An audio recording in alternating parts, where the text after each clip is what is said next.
आज हम लोग करने जा रहे हैं electrochemical series. Electrochemical series electrochemistry में क्या रोल प्ले करेगी कि अगर आपके दो एलिमेंट दिए हुए हैं या दो एलिमेंट के सॉल्ट्स दिए हुए हैं तो कौन किसको डिस्प्लेस कर सकता है, इसकी बात करने के लिए हमारे पास क्या होनी चाहिए, इलेक्ट्रोकेमिकल सीरीज। इसके थ्रू हमको पता चलती है किसी मेटल की रिएक्टिविटी, किसी नॉन मेटल की रिएक्टिविटी, कौन सा मेटल किसी दूसरे मेटल से ज्यादा रिएक्टिव है या कम रिएक्टिव है, इसको हम लोग पता लगाएंगे रिडक्शन पोटेंशियल से। ठीक है, तो अगर हम सारे एलिमेंट्स को ले लें, मेटल नॉन मेटल सबको ले लें और सबका रिडक्शन पोटेंशियल कैलकुलेट करके सबके रिडक्शन पोटेंशियल को इंक्रीजिंग या डिक्रीजिंग किसी भी ऑर्डर में अरेंज कर दें और उससे हमारे पास एक सीरीज मिलेगी, उस सीरीज को हम बोलेंगे इलेक्ट्रोकेमिकल सीरीज। मतलब हमें क्या लेना है, स्टैंडर्ड रिडक्शन पोटेंशियल के ऑर्डर में सारे मेटल्स और नॉन मेटल्स को अरेंज कर लेना है। इंक्रीजिंग ऑर्डर भी ले सकते हो, डिक्रीजिंग ऑर्डर भी ले सकते हो। कोई कोई बुक इंक्रीजिंग को फॉलो करती है, एनसीईआरटी जिसको फॉलो करेगी वो वाली सीरीज आपको याद करनी है, अपनी एनसीईआरटी जिसको भी फॉलो करेगी। तो इंक्रीजिंग डिक्रीजिंग ऑर्डर में लगा दो, उससे आपको पता लगेगा कौन सा मेटल ज्यादा रिएक्टिव है, कौन सा मेटल कम रिएक्टिव है। जो ज्यादा रिएक्टिव होगा वो दूसरे मेटल के सॉल्ट से उस मेटल को डिस्प्लेस कर सकता है। मतलब जैसे मान लीजिए कि आपको किसी रिएक्शन के बारे में पता लगाना है, सपोज मान लीजिए ये ए बी कोई सॉल्ट है, इसके पास ये कोई दूसरी मेटल एम आती है, तो ये एम ए या बी किसी को डिस्प्लेस करके एम बी प्लस ए, यानी कि ए को इसने क्या किया, एम ने डिस्प्लेस कर दिया और डिस्प्लेस करने के बाद ए तो अलग हो गया और एम बी बन गया। ठीक है, तो ये रिएक्शन होगा या नहीं होगा, ये डिस्प्लेसमेंट हो सकता है,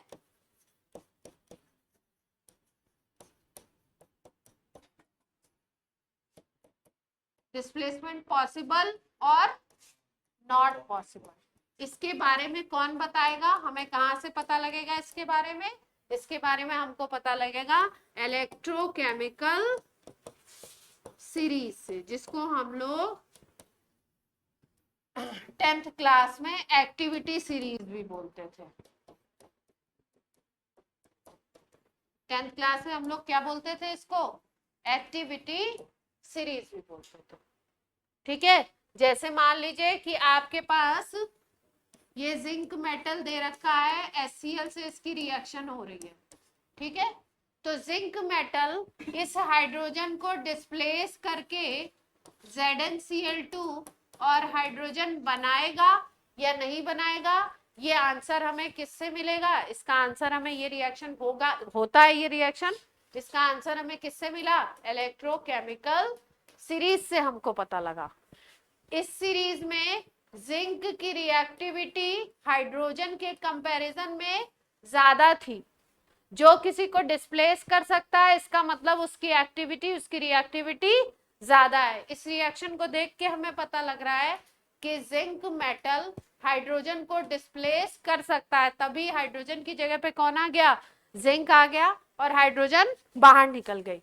तो इस रिएक्शन के इंटरप्रिटेशन से हमें क्या पता लगा कि जिंक की एक्टिविटी हाइड्रोजन के कंपैरिजन में क्या है, ज्यादा है। तो जो ज्यादा रिएक्टिव मेटल होगा वो लेस रिएक्टिव मेटल को डिस्प्लेस कर सकता है, उसके सॉल्ट से, उसके कंपाउंड से। ये सारी डिटेल हमें किससे पता लगेगी, इलेक्ट्रोकेमिकल सीरीज से। तो इलेक्ट्रोकेमिकल सीरीज की पहले डेफिनेशन लिख लीजिए, हेडिंग डालिए इलेक्ट्रोकेमिकल सीरीज। जी हाँ, सेम सेम बात है, हेडिंग डाल लो इलेक्ट्रो केमिकल सीरीज और एक्टिविटी और reactivity series.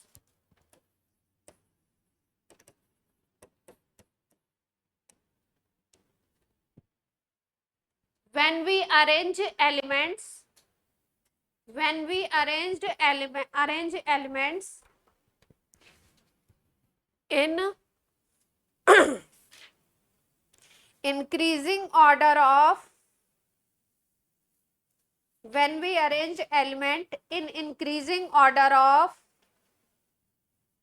standard reduction potential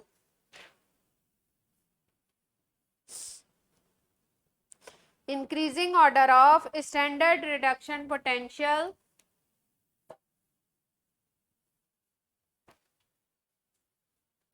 or decreasing order of standard reduction potential, दोनों तरीके से बना सकते हो सीरीज, और decreasing order of standard reduction potential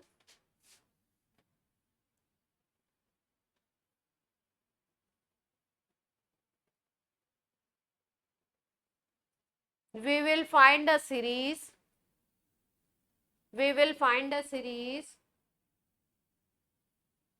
that is called electrochemical series.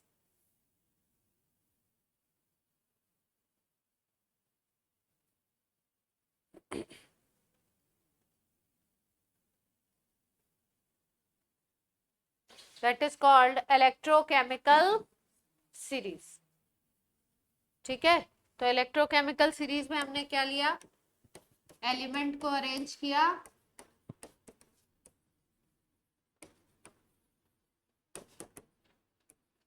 Increasing और डिक्रीजिंग, दोनों ले सकते हैं, order of SRP, standard reduction potential के इंक्रीजिंग या डिक्रीजिंग ऑर्डर में हमने एलिमेंट्स को अरेंज कर दिया, हमें सीरीज मिल गई, उसको क्या बोला हमने, इलेक्ट्रोकेमिकल सीरीज. ठीक है, आपके एनसीईआरटी में जो सीरीज दी हुई है वो अगर याद हो जाए तो बहुत अच्छी बात है. सीरीज आपको कहाँ से लर्न करनी है,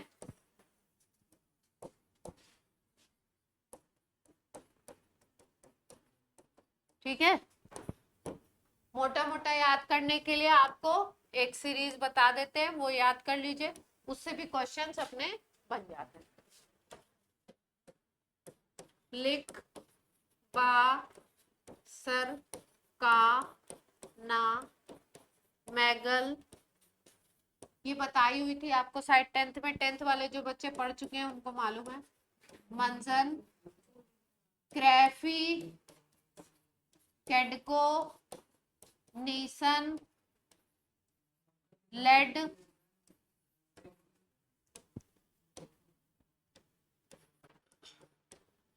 लिख बा. अगर सिंपल याद हो जाए तो सिंपल तरीके से याद कर लो, ऐसे याद हो, जैसे भी याद हो, याद करनी है, कहीं से भी क्वेश्चन बन जाता है. लिख बा सरकाना मैगल, मैग्नीशियम और एल्युमिनियम, मंजन, क्रैफी, क्रोमियम एंड आयरन Fe, कैडको, नीसन, लेड, फिर उसके बाद आ जाएगा हचप्पा.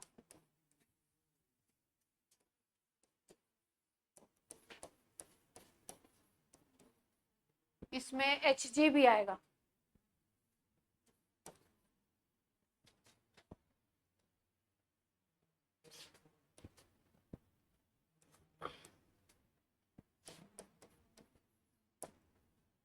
जैसे कटप्पा था ना, वैसे क्या है, हचप्पा.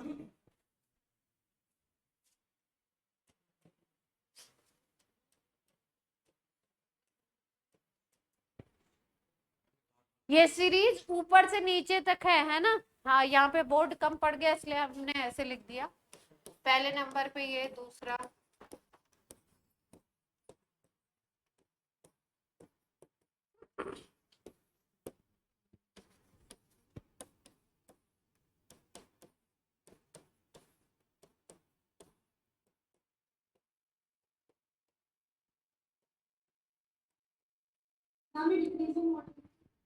हाँ बता रहे हैं कौन सा ऑर्डर।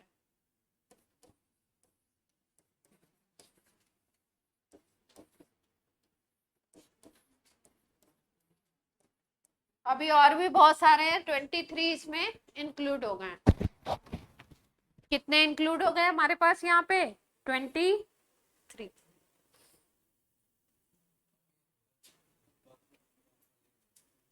इसके लिए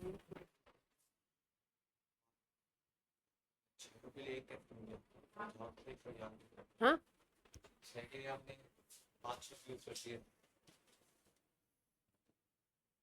अब ये वाला ए गायब हो गया। पीटी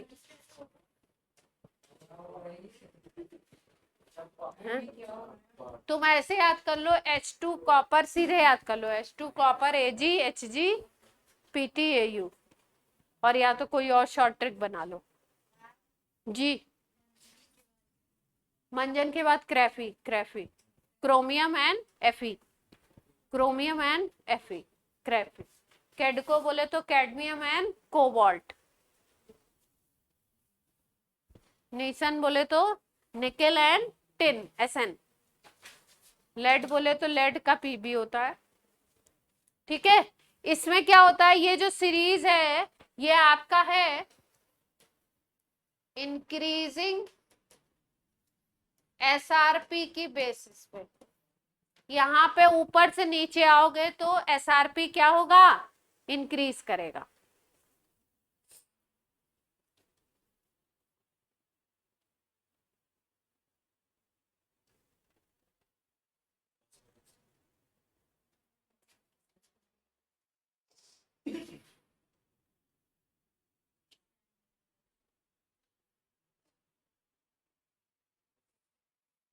चैप्टर खत्म हो गया है। कुछ लोग पूछ रहे हैं SRP क्या होता है।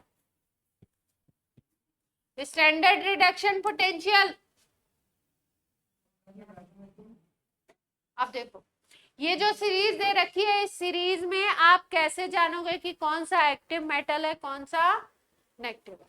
जो इस सीरीज में ऊपर की तरफ है उसकी एक्टिविटी ज्यादा है, और जो उससे बिलो पोजीशन रखता है उसकी एक्टिविटी कम है। यानी कि एबव अगर देखो कोई भी चीज, दो को आप कंपेयर कर रहे हो, एबव पोजीशन पे जो है वो क्या है, मोर एक्टिव है, और जो भी बिलो पोजीशन पे लोगे वो क्या होगा आपका, लेस एक्टिव। बिलो पोजीशन वाला क्या होगा, लेस एक्टिव। ठीक है, जैसे मान लीजिए सीरीज नोट कर लिया आपने,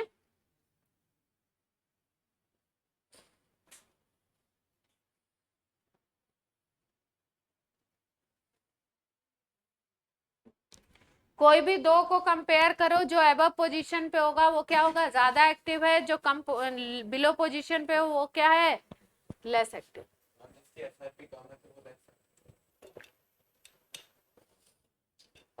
अभी बताते हैं, ओरिजिनल सीरीज भी डाल देते हैं इसमें।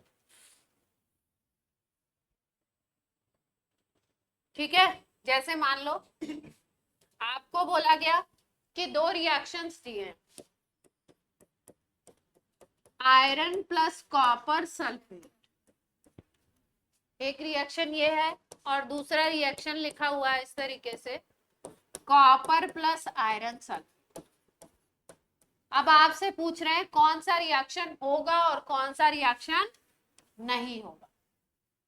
ठीक है, तो अब आपको क्या देखना है, आयरन अगर ज्यादा एक्टिव होगा कॉपर के कंपैरिजन में तो आयरन कॉपर को डिस्प्लेस कर देगा और आयरन सल्फेट बन जाएगा और कॉपर अलग हो जाएगा, डिस्प्लेसमेंट रिएक्शन पॉसिबल है।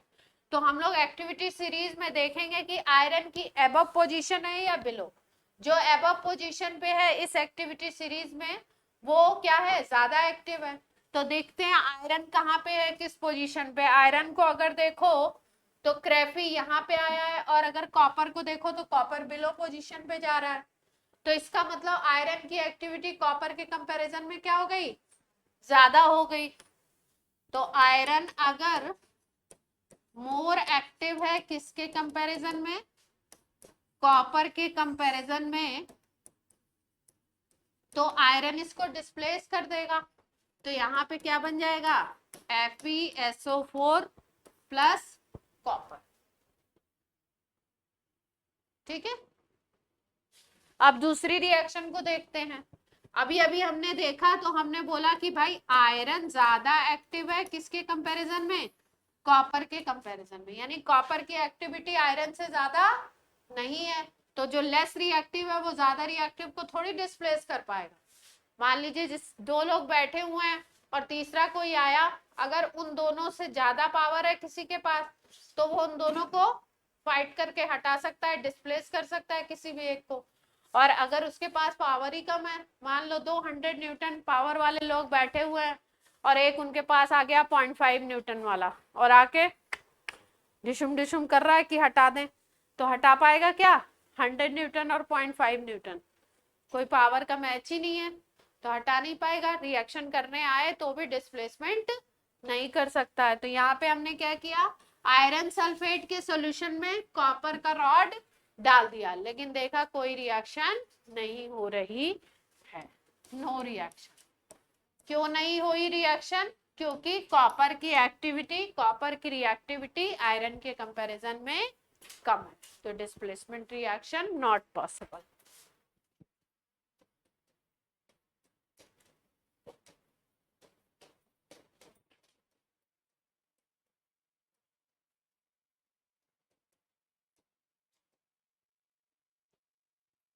नोट कर लिया?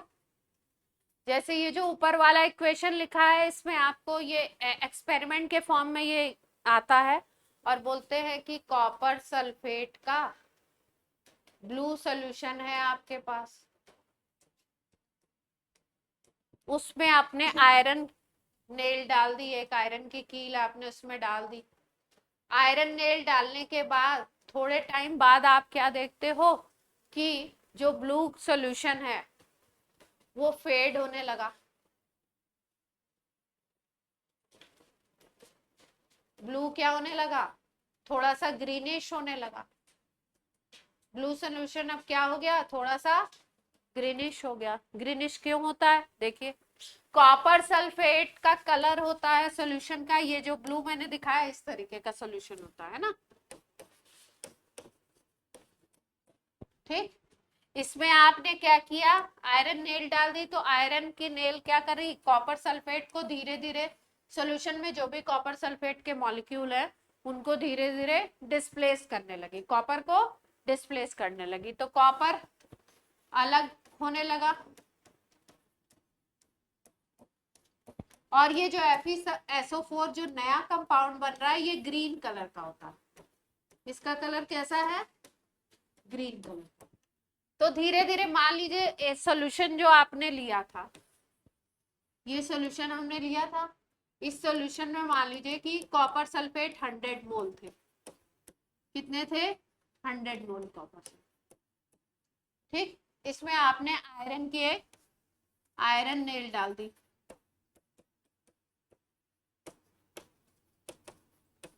तो धीरे धीरे आप क्या देखोगे कि एक एक करके कॉपर सल्फेट के एक एक मोल के ऊपर आयरन का एक एक मोल आकर के अटैच होता जाएगा और कॉपर को डिस्प्लेस करता जाएगा। कॉपर डिस्प्लेस होगा और आयरन सल्फेट बनता जाएगा। आयरन सल्फेट किस कलर का है? ग्रीन कलर का। ये कॉपर सल्फेट किस कलर का था? ब्लू कलर का। तो जो कॉपर सल्फेट में 100 ब्लू पार्टिकल्स थे वो धीरे धीरे किस में कन्वर्ट होते जा रहे हैं? ग्रीन पार्टिकल्स में कन्वर्ट होते जा रहे हैं। तो कलर जब धीरे धीरे चेंज होगा तो ब्लू कलर की इंटेंसिटी क्या होगी? डाउन होती जाएगी और उसमें थोड़ा सा ग्रीनिश अपीयरेंस आना स्टार्ट हो जाएगा। तो बोलते हैं, इस एक्सपेरिमेंट में पूछते हैं कि ये कॉपर सल्फेट का जो सोल्यूशन है ब्लू कलर है, ये फेड क्यों हो रहा है? क्यों हो रहा है? क्योंकि आयरन को डिस्प्लेस कर रहा है, आयरन सल्फेट बना रहा है, आयरन सल्फेट ग्रीन कलर का। और ये जो रॉड है आयरन नेल, इसके ऊपर कहीं कहीं पे आपको रेड डिपॉजिट भी दिखाई देंगे। तो पूछते हैं रेड डिपॉजिट किसका है? तो धीरे धीरे ये जो कॉपर अलग हो रही है ये वहीं पे आयरन नेल के पास क्या होगी? गैदर होने लगेगी। कॉपर इकट्ठा जो हो रही है वो वहीं पे गैदर होगी, तो रेडिश वो दिखाई देगी और आपका सॉल्यूशन धीरे धीरे ब्लू कलर उसका फेड और धीरे धीरे वो ग्रीन की तरफ जाना स्टार्ट करेगा। तो इसको नोट कर लो अगर जगह हो तो, नहीं हो तो आगे क्वेश्चन भी आएगा, कोई दिक्कत वाली बात नहीं जी।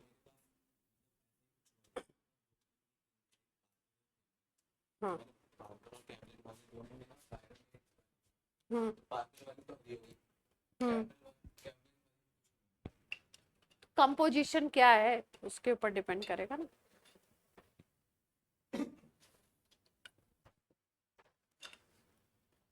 इंक की बात कर रहे हो ना, तो इंक तो डाई होती है, उससे कौन सा आयरन किस तरीके से रिएक्ट किया दैट डिपेंड, कौन सा डाई है। इंक कौन सा डाई है ये नहीं पता ना अपने।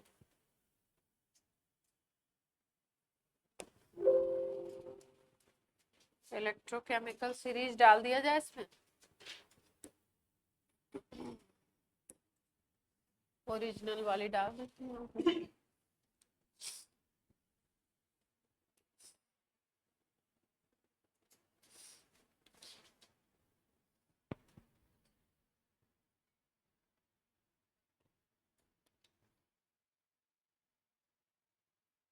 पूरी सीरीज याद होनी चाहिए आपको, है ना। मेंस में, एडवांस में, बोर्ड में, सब में क्वेश्चन आते हैं, तो आपको पूरी सीरीज क्या होनी चाहिए, याद होनी चाहिए। एंटर बटन कहाँ है।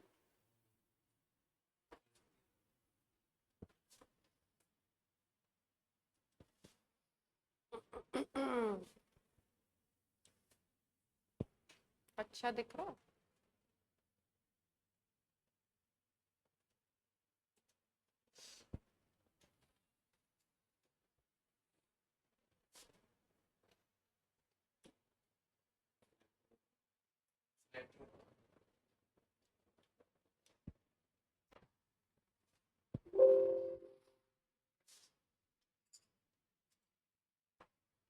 क्या आ गया भाई।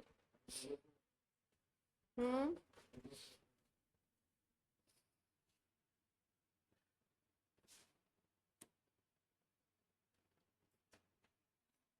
इलेक्ट्रोकेमिकल सीरीज में ये दोबारा से पीपीटी क्यों खुल गया। वर्जन क्रिएटेड एट 1755, क्या टाइम हो रहा है।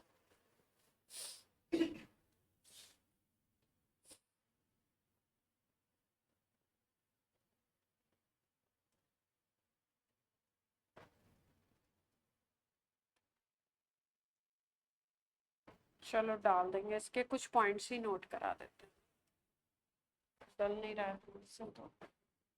चलो इलेक्ट्रोकेमिकल सीरीज के कुछ मेन पॉइंट्स नोट कर लो जिससे अपने को क्वेश्चन बनाने में आसानी हो। ईसीएस के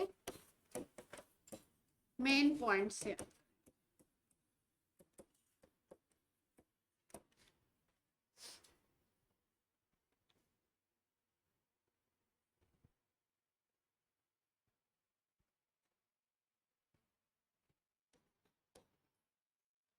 पहला पॉइंट नोट करिए, इफ एसआरपी इज लेस, अगर किसी मेटल के लिए एसआरपी की वैल्यू बहुत कम है, देन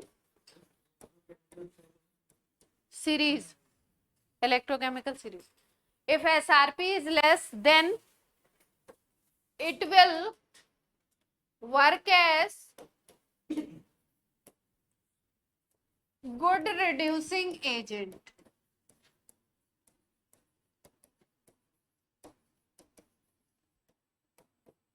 अगर किसी मेटल के लिए एसआरपी की वैल्यू बहुत कम है तो वो अच्छे रिड्यूसिंग एजेंट की तरह काम करता है।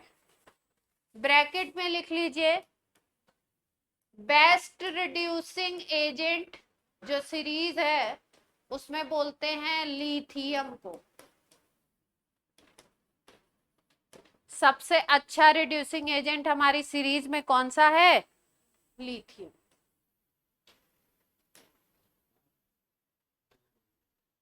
क्या लग रही है, अच्छा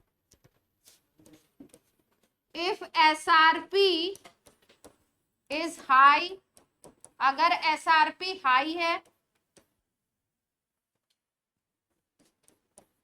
then it will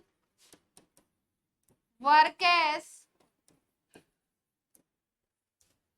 good oxidizing agent.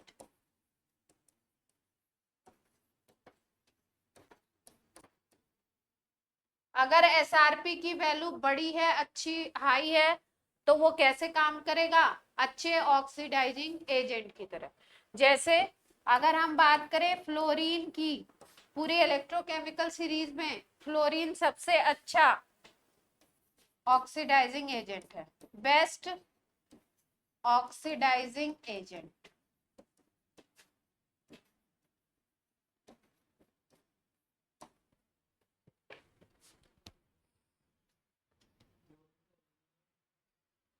Fluorine का रिडक्शन पोटेंशियल सबसे ज्यादा होता है। Fluorine FLOURIN, fluorine. क्या क्या किसमें? हाँ, इसमें नहीं है ना, इसीलिए तो सीरीज आपको ओरिजिनल वाली लगाना चाह रही थी। वो केवल मेटल की है। जो अभी मैंने सीरीज बताई थी वो किसकी थी? मेटल की है। तो सही कर लो, ये तो ग्राम वो मिस्टेक है ना, उसको सही कर लो तो आप कर सकते हो।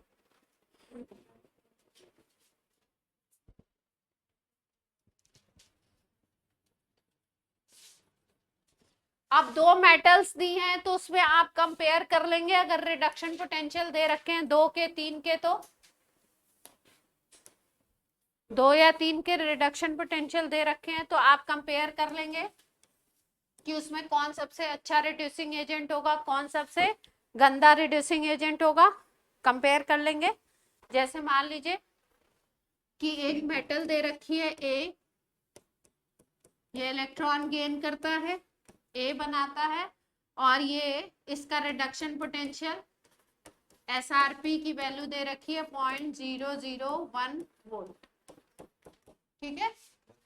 एक कोई दूसरी मेटल है, ये इलेक्ट्रॉन गेन करता है, और इसके लिए E0 SRP जो दे रखा है रिडक्शन पोटेंशियल, वो वैल्यू दे रखी है मान लीजिए 0.02 वोल्ट। एक कोई C मेटल C दे रखा है, इसके लिए SRP की वैल्यू दे रखी है माइनस है 0.02 वोल्ट। और एक कोई D दे रखा है, इसके लिए E0 SRP की वैल्यू दे रखी है आपकी माइनस में 1.51 वोल्ट। ठीक है। अब आपको अरेंज करना है इसको रिड्यूसिंग एजेंट कैरेक्टर की बेसिस पे। मतलब कौन सबसे अच्छा रिड्यूसिंग होगा, फिर कौन सबसे गंदा, फिर उसके बाद इंक्रीजिंग ऑर्डर में लगाना है। रिड्यूसिंग एजेंट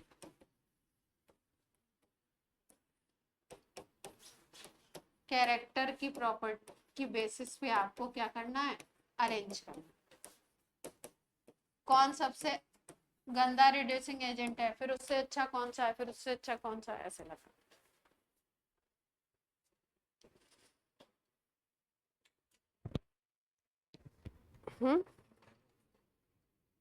नहीं, आप लोग बताओगे। DCBA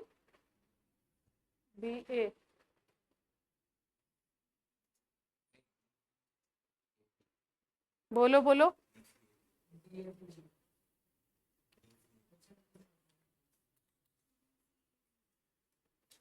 क्या? हाँ, रिड्यूसिंग एजेंट कैरेक्टर अगर हाँ इंक्रीजिंग ऑर्डर में लगाना। BACD CDBA और बोल दो।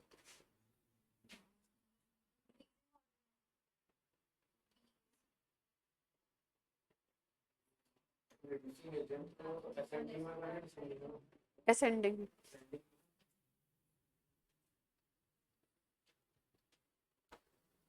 एसआरपी जिसका सबसे लो होगा वो सबसे अच्छा रिड्यूसिंग एजेंट होगा। तो एसआरपी सबसे लो किसका है? डी का। सबसे छोटी वैल्यू दिख रही है माइनस में 1.51 है ना, तो डी क्या हो गया? सबसे अच्छा हो गया। और जिसकी वैल्यू सबसे बड़ी होगी वो क्या होगा? सबसे गंदा। तो सबसे बड़ी वैल्यू किसकी दिखाई दे रही है आपको? 0.02 दिख रही है। 0.02, फिर कम हो रहा है 0.01, फिर कम हो रहा है कितना?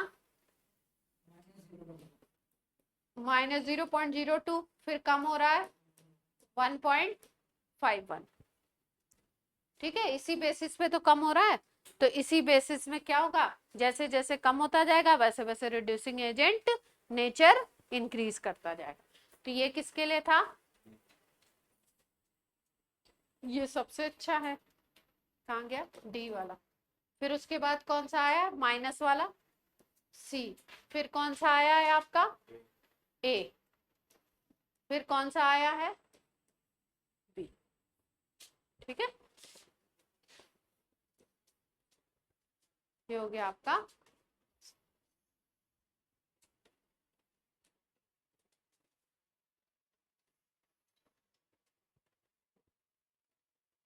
ठीक है, रिड्यूसिंग एजेंट का नेचर आप देखना, आपको आ गया कि आपको रिडक्शन पोटेंशियल सीधे सीधे देखने हैं। जिसका रिडक्शन पोटेंशियल कम वो अच्छा रिड्यूसिंग एजेंट। ठीक है, तो अगर आपसे ऑक्सीडाइजिंग एजेंट का नेचर पूछ लिया जाए कि वो कैसा ऑक्सीडाइजिंग एजेंट होगा, तो just opposite. Just opposite. Oxidising property और रिड्यूसिंग प्रॉपर्टी कैसे चलती है? अपोजिट चलती है। अगर आपको ऑक्सीडाइजिंग नेचर पूछ लिया तो आप क्या देखोगे? रिड्यूसिंग एजेंट या रिड्यूसिंग प्रॉपर्टी आपको देखनी थी, तो आपने क्या देखा कि एसआरपी जिसका सबसे कम वो सबसे अच्छा रिड्यूसिंग एजेंट।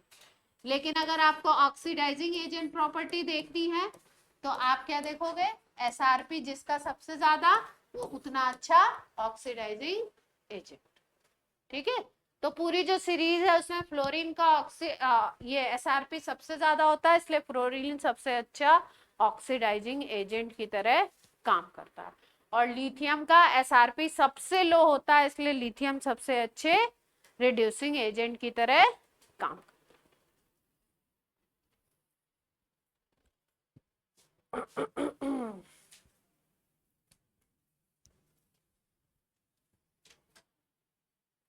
ठीक है, ये जो इलेक्ट्रोकेमिकल सीरीज हमने बनाई थी, इस सीरीज में जो हाइड्रोजन का इलेक्ट्रोड पोटेंशियल होता है वो होता है 0 ठीक है, हाइड्रोजन के बाद जितने एलिमेंट हैं इनकी वैल्यू रिडक्शन पोटेंशियल की पॉजिटिव में आती है, और हाइड्रोजन के जितने पहले हैं बिफोर हाइड्रोजन है उनकी वैल्यू सबकी किस में आती है? रिडक्शन पोटेंशियल सबका नेगेटिव में। तो बिफोर हाइड्रोजन क्या है? नेगेटिव वैल्यू है एसआरपी की। और आफ्टर हाइड्रोजन क्या है? एसआरपी की वैल्यू पॉजिटिव है। और हाइड्रोजन के लिए एसआरपी की वैल्यू आपको पहले से पता ही थी, कितनी लेते हैं? इसका मतलब हाइड्रोजन से ज्यादा किसका है? नीचे वाली मेटल्स का, और हाइड्रोजन से कम बाकी ये जितनी मेटल्स हैं सबका।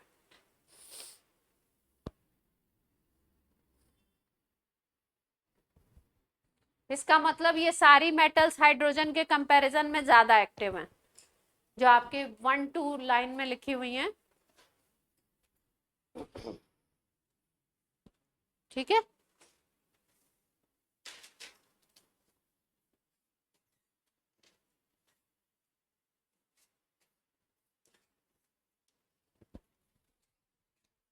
एक पॉइंट और था।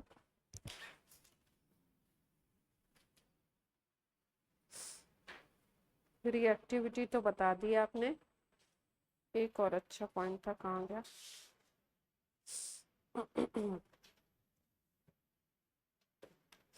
एक पॉइंट लिख लीजिए, अ मेटल, इसी में एक्टिविटी सीरीज के ही मेन जो पॉइंट्स है इसमें, a metal with higher oxidation potential, a metal with higher oxidation potential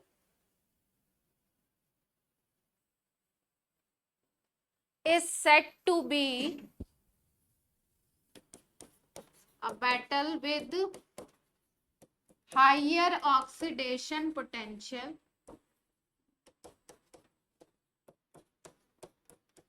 is said to be more reactive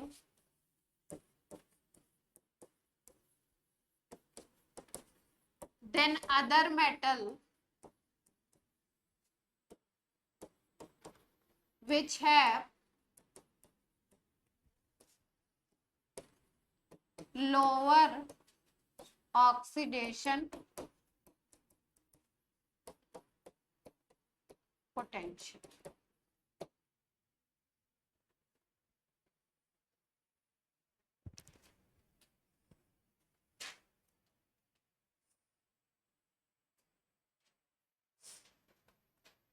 ठीक है, देखो एग्जाम्पल से समझ लो।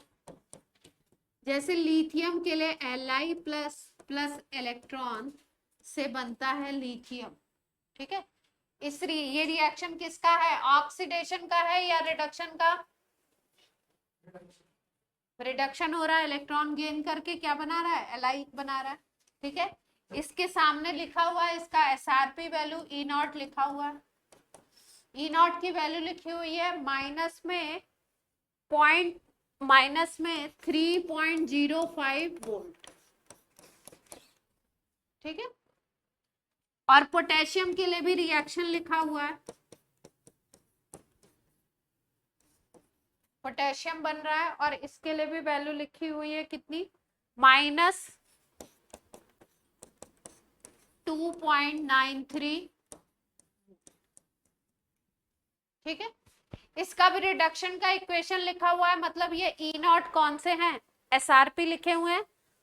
E0 कौन सा है, SRP, स्टैंडर्ड रिडक्शन पोटेंशियल दिए हुए, तो यानी कि E0 ये लिखे हुए रिडक्शन पोटेंशियल, ये भी लिखा हुआ रिडक्शन पोटेंशियल, ठीक।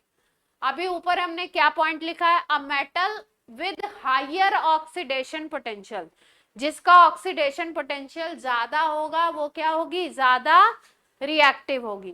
तो यहाँ पे तो हमें इक्वेशन में क्या दिया हुआ है, SRP दिए हुए, तो इसको हम ऑक्सीडेशन पोटेंशियल में कन्वर्ट कर सकते हैं, कैसे, साइन चेंज करके। अगर हम इस मेटल के लिए हमको ऑक्सीडेशन पोटेंशियल वाली वैल्यू लिखनी है तो क्या आ जाएगी, प्लस में 3.05 वोल्ट आ जाएगा, यस और नो। अगर दूसरे वाले के लिए लिखना है, दूसरे मेटल के लिए ऑक्सीडेशन पोटेंशियल की वैल्यू, तो प्लस में 2.93 वोल्ट आ जाएगा, ठीक है। हमने ऑक्सीडेशन वाली लिख ली। अब किसका हायर दिखाई दे रहा है ऑक्सीडेशन पोटेंशियल, लिथियम का ज्यादा दिख रहा है, और किसका कम दिख रहा है ऑक्सीडेशन पोटेंशियल, पोटेशियम वाले का। तो इसका मतलब ये मेटल जो होगी वो क्या होगी, लिथियम ज्यादा एक्टिव होगी, लिथियम मोर एक्टिव होगी, किसके कंपैरिजन में, पोटेशियम।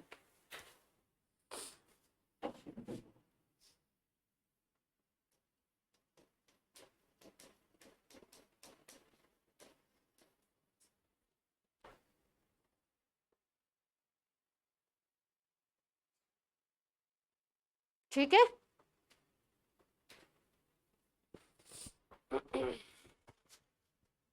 नोट हो गया सबका ये पॉइंट मेटल का।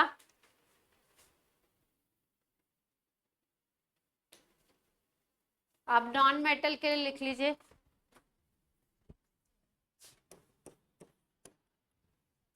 नॉन मेटल के लिए भी एक पॉइंट लिख लीजिए। Among non metal,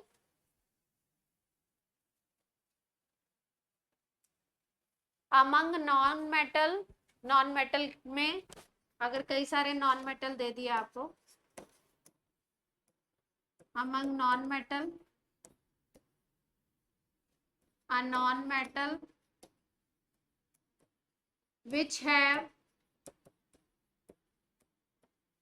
higher reduction potential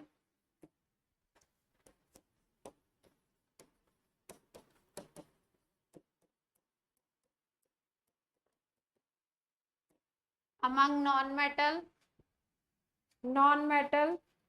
which have higher reduction potential is said to be high reactive.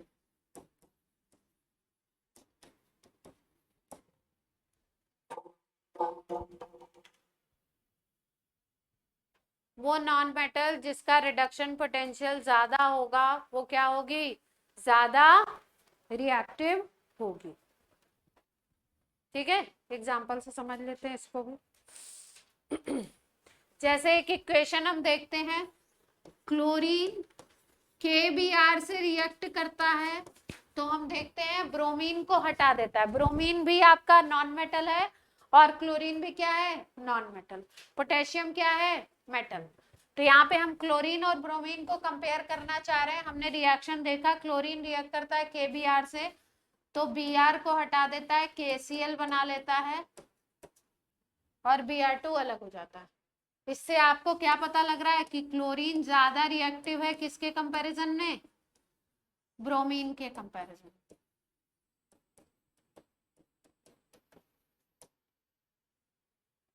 ठीक है, अगर इसका SRP वैल्यू हम देखना चाहें, SRP भी देख सकते हैं। क्लोरीन प्लस 2 इलेक्ट्रॉन बनता है 2Cl माइनस, इसके लिए E0 रिडक्शन पोटेंशियल दे रखा है, वैल्यू है 1.36।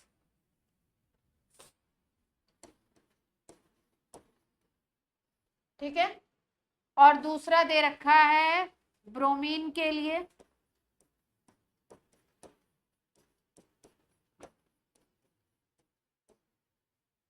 E0 RP, ब्रोमीन के लिए दे रखा है 1.09।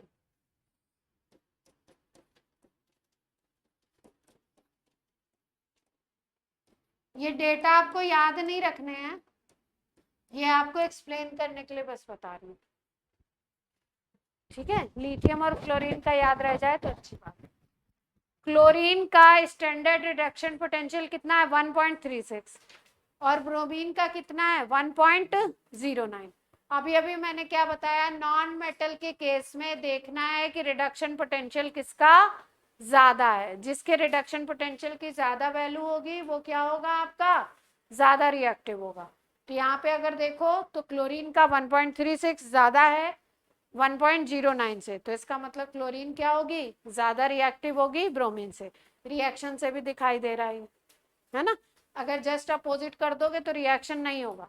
जैसे तुम 2KCl ले लो और Br2 उसके पास ले आओ, तो क्योंकि ब्रोमीन कम रिएक्टिव है तो ब्रोमीन क्लोरीन को डिस्प्लेस नहीं कर पाएगी।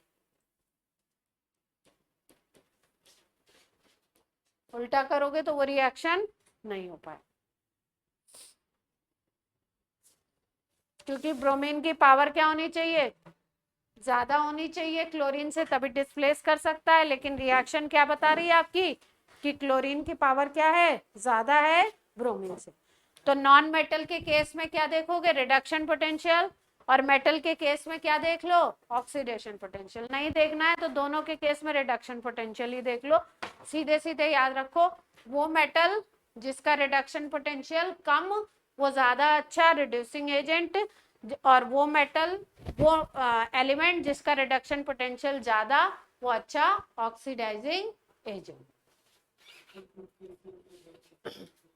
हाँ, अरे ये तो KCl ही लिख सकते हो,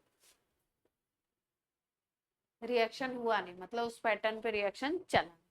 ये नोट कर लिया ये पॉइंट। ठीक है, तो एक्टिविटी सीरीज के कितने पॉइंट थे, 3 या 4 पॉइंट थे, इसको आप याद रखेंगे। तो आपके सारे सवाल बन जाएंगे। चलिए एक सवाल कर लीजिए फटाफट से।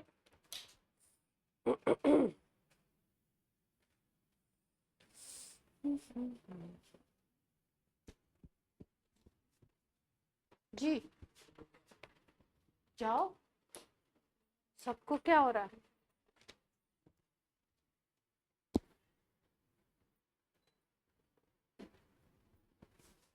जल्दी जाओ तब तक मैं क्वेश्चन। इक्वेशन लिखी हुई I2 + 2 इलेक्ट्रॉन 2I माइनस, दूसरी है Cl2 + 2 इलेक्ट्रॉन 2Cl माइनस, तीसरी है Fe + 3 plus electron Fe + 2, C + 4 plus electron C + 3, cerium Sn + 4 + 2 electron Sn + 2। सारे रिएक्शंस में अगर देखो तो चार्ज क्या हो रहा है? डिक्रीज हो रहा है। चार्ज डिक्रीज होने का मतलब रिडक्शन के रिएक्शन लिखे हैं, तो अगर इसके सामने पोटेंशियल लिखा होगा तो वो कैसा पोटेंशियल होगा? रिडक्शन पोटेंशियल होगा। तो पोटेंशियल दे रखे हैं सबके, यहाँ पे E0 दे रखा है 0.54 वोल्ट, दूसरे वाले में E0 दे रखा है 1.36 वोल्ट, तीसरे वाले में E0 दे रखा है 0.76 वोल्ट, चौथे वाले में E0 है 1.60 वोल्ट, और पांचवें वाले में E0 की वैल्यू दी है 0.15। सबके लिए E0 की वैल्यू दे रखी है। डेटा नोट कर लो जल्दी से, तभी क्वेश्चन के आंसर दे पाओगे ना। ऑनलाइन वालों को वॉइस क्लियरिटी वगैरह है प्रॉपर?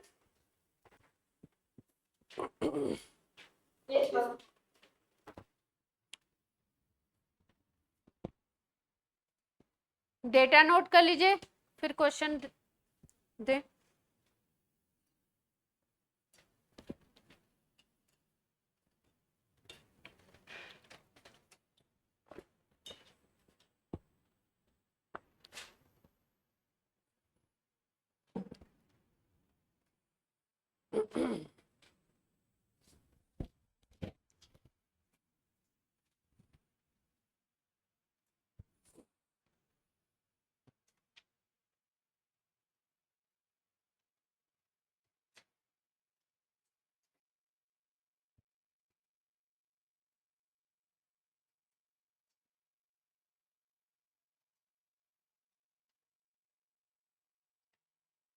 फर्स्ट क्वेश्चन है strongest oxidising agent. Data note हो गए तो नेक्स्ट स्लाइड पे मूव करूं मैं। ऑप्शंस मैं दे रही हूं। Strongest oxidising agent,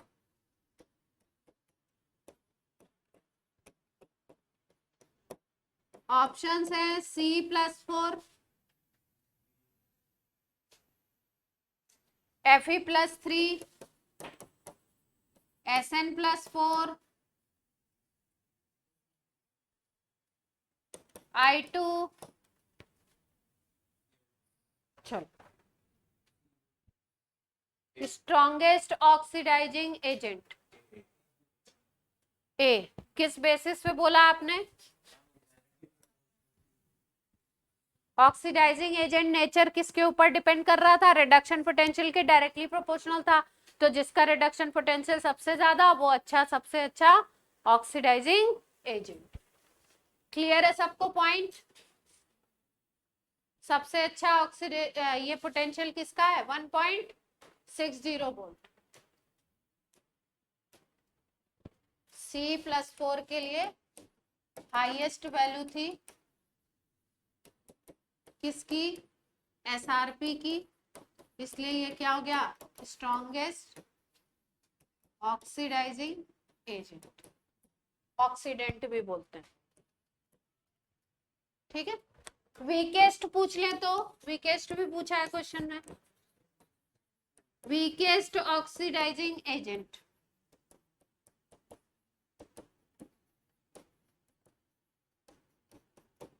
weakest oxidizing agent, option दे दूं?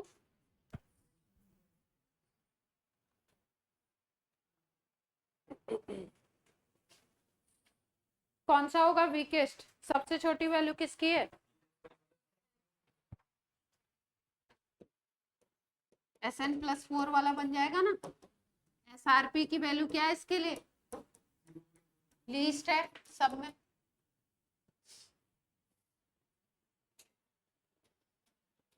ठीक है, नेक्स्ट क्वेश्चन। यहां तक हो गया? हो गया, फिर 2 मिनट में बस क्लास खत्म होने वाली।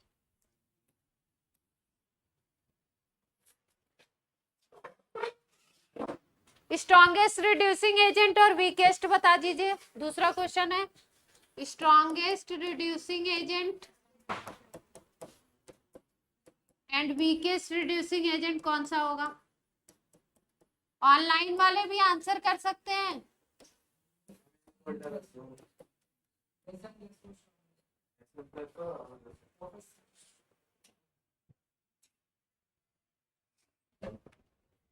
जल्दी से बताओ।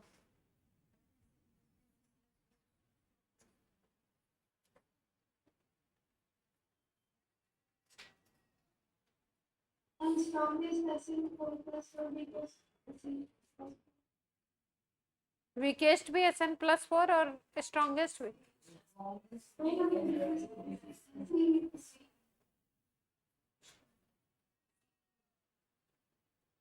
अच्छा, रिड्यूस ये जब देखेंगे ना रिड्यूसिंग एजेंट देखेंगे जब, तो आपका जो स्टेट होगी वो कौन सी आ जाएगी?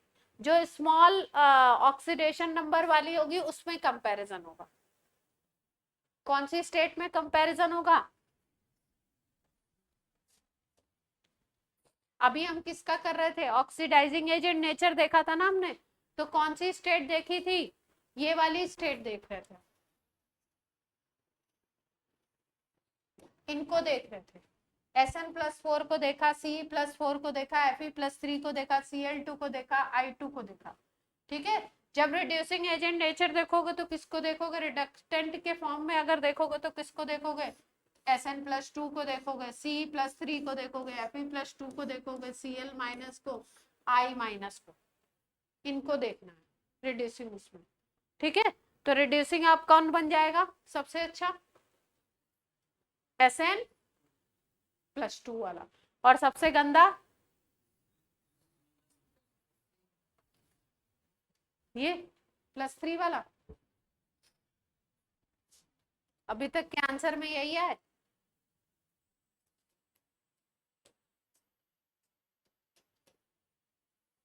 Sn+2 वाला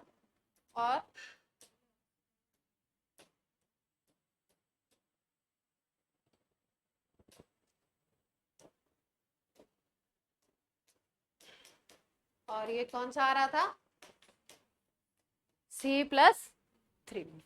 एक और है लास्ट क्वेश्चन, लास्ट सवाल। Fe+3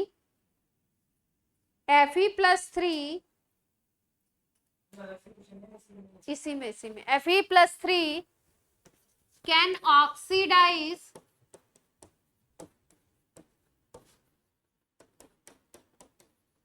C+3 और नॉट। Fe+3 C+3 को ऑक्सीडाइज कर सकता है या ना? नहीं।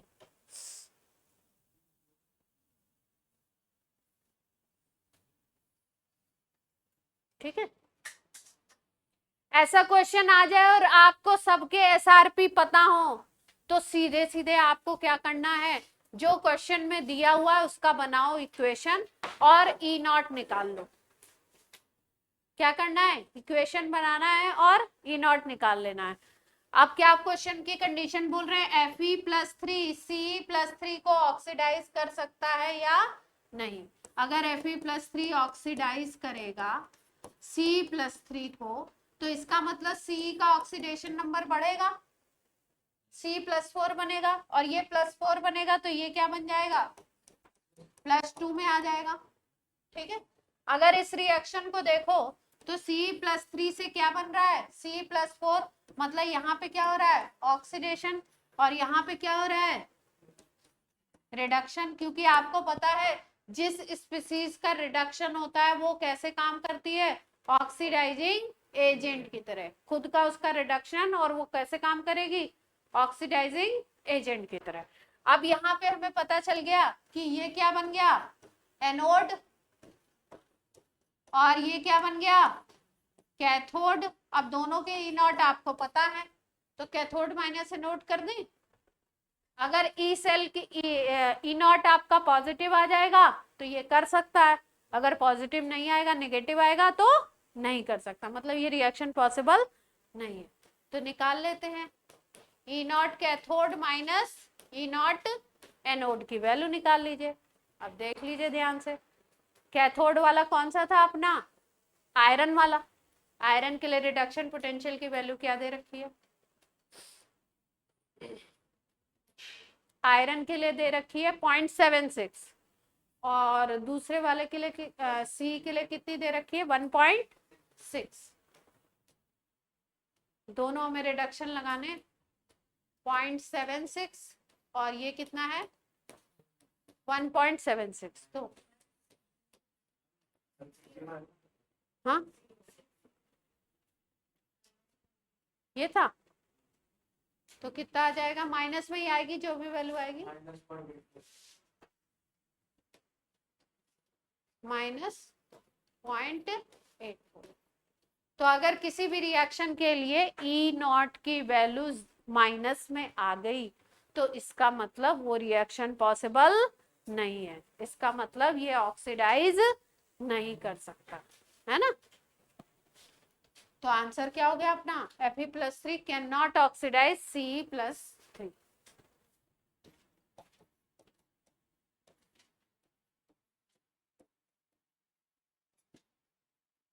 जो भी इस तरीके का क्वेश्चन आए उसमें आपको क्या करना है, जो चीज बोली जाए उसके हिसाब से इक्वेशन बना दो। बोला है ऑक्सीडाइज कर सकता है, नहीं कर सकता है, तो ऑक्सीडेशन का इक्वेशन बना लो। C+3 था, C+3 के बारे में पूछा था, C+3 का ऑक्सीडेशन होगा तो C+4 बनेगा।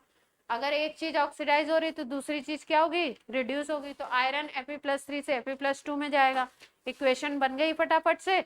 अब एक को कैथोड एक को एनोड मान के ई नॉट निकाल लो, ई नॉट की वैल्यू पॉजिटिव आएगी तो वो प्रोसेस हो जाएगा, और ई नॉट की वैल्यू नेगेटिव आएगी तो नहीं। ठीक है, तो इलेक्ट्रोकेमिकल सीरीज में इतना ही पार्ट था, इसी तरीके के क्वेश्चन। अब नेक्स्ट टाइम पे हम लोग करेंगे इलेक्ट्रोलिसिस।